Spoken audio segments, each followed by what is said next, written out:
राधे राधे। आप सबका स्वागत है मेरे चैनल में। अक्षय तृतीया की व्रत कथा। अक्षय तृतीया की एक कथा के अनुसार प्राचीन काल में एक धर्मदास नामक वैश्य था। धर्मदास अपने परिवार के साथ एक छोटे से गांव में रहता था। वह बहुत ही गरीब था। वह हमेशा अपने परिवार के भरण पोषण के लिए चिंतित रहता था। उसके परिवार में कई सदस्य थे।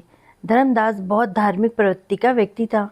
उसका सदाचार तथा देव एवं ब्राह्मणों के प्रति उसकी श्रद्धा अत्यधिक प्रसिद्ध थी। अक्षय तृतीया व्रत के महात्म को सुनने के पश्चात उसने अक्षय तृतीया पर्व के आने पर सुबह जल्दी उठ के गंगा में स्नान करके विधि पूर्वक देवी देवताओं की पूजा की। व्रत के दिन सामर्थ्य के अनुसार जल से भरे हुए घड़े, पंखे, जौ, सत्तू, चावल, नमक, गेहूं, गुड़, घी, दही, सोना तथा वस्त्र आदि वस्तुएं भगवान के चरणों में रखीं और ब्राह्मणों को अर्पित करीं।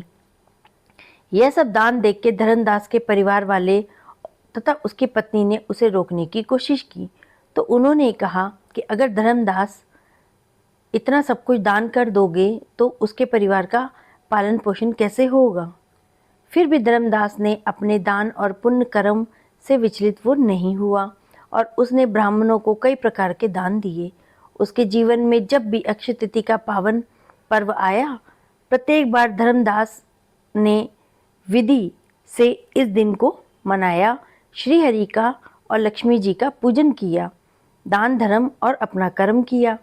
अनेक रोगों से ग्रस्त तथा वृद्ध होने के पश्चात भी उसने उपवास करके धर्म, कर्म और दान पुण्य किया। यही वैश्य दूसरे अगले जन्म में कुशावती का राजा हुए। मान्यता है कि अक्षय तृतीया के दिन किए गए दान पुण्य पूजन के कारण वह अपने अगले जन्म में बहुत धनी एवं प्रतापी राजा बना। वह इतना धनी और प्रतापी राजा था कि त्रिदेव तक उसके दरबार में अक्षय तृतीया के दिन ब्राह्मण का वेश धारण करके उसके महायज्ञ में शामिल होते थे। अपनी श्रद्धा और भक्ति का उसे कभी घमंड नहीं हुआ। वह प्रतापी राजा महान एवं वैभवशाली होने के बावजूद भी धर्म मार्ग से कभी विचलित नहीं हुआ। माना जाता है कि यही राजा आगे के जन्मों में भारत के प्रसिद्ध सम्राट चंद्रगुप्त के रूप में पैदा हुए थे।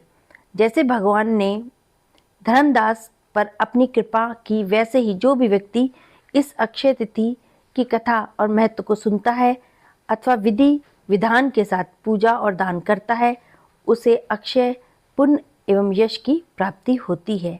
अक्षय तिथि का व्रत बहुत ही ज़्यादा महत्वपूर्ण और बहुत ही प्रसिद्ध है। इस दिन व्रत की कथा सुनने के बाद, दान पुण्य करने के बाद श्री हरि से क्षमा याचना करनी है और उनसे अपनी मनोकामनाएं पूर्ण करने के लिए विनती करनी है। ओम नमो भगवते वासुदेवाय। कुछ पौराणिक कथाओं के अनुसार सुदामा और कृष्ण मिलन और दरिद्रता का नाश की कथा भी है। पौराणिक कथा के अनुसार जब सुदामा अपने मित्र कृष्ण से मिलने द्वारका पहुँचे तो उनके पास भेंट में देने के लिए केवल चावल के कुछ दाने ही थे। कृष्ण ने सुदामा के प्रेम को देखते हुए उनके द्वारा लाए गए चावल ग्रहण किए और बदले में सुदामा की दरिद्रता को अक्षय, कभी ना खत्म होने वाले धन और वैभव में बदल दिया। एक कथा के अनुसार महाभारत काल में वनवास के समय जब पांडव संकट में थे, तब भगवान श्री कृष्ण ने द्रौपदी को एक अक्षय पात्र दिया था। इस पात्र की विशेषता थी कि इसमें भोजन तब तक खत्म नहीं होता था जब तक द्रौपदी स्वयं खाना ना खा ले।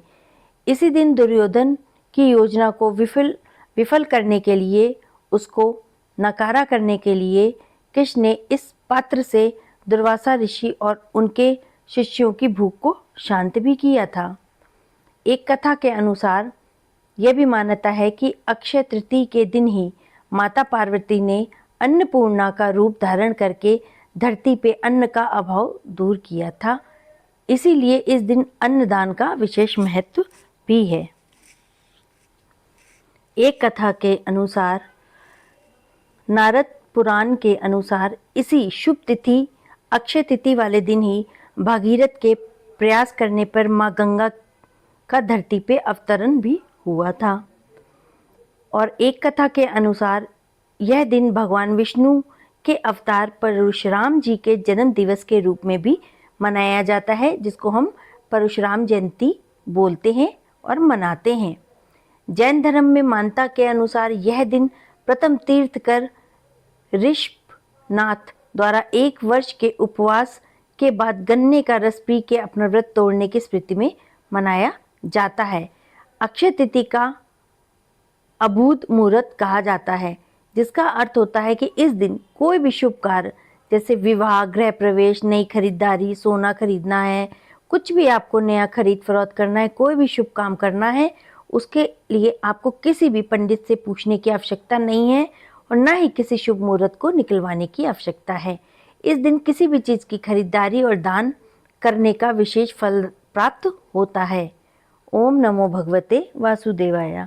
अगर आपको मेरी कथा पसंद आई हो और चैनल पसंद आया हो तो लाइक, शेयर और सब्सक्राइब करिएगा। मेरे चैनल में हर प्रकार की कथा, तिथि, शुभ मुहूर्त के बारे में बताया गया है, जिसको आप जाएं, देखें और लाइक, शेयर और सब्सक्राइब करें। ओम नमो भगवते वासुदेवाय।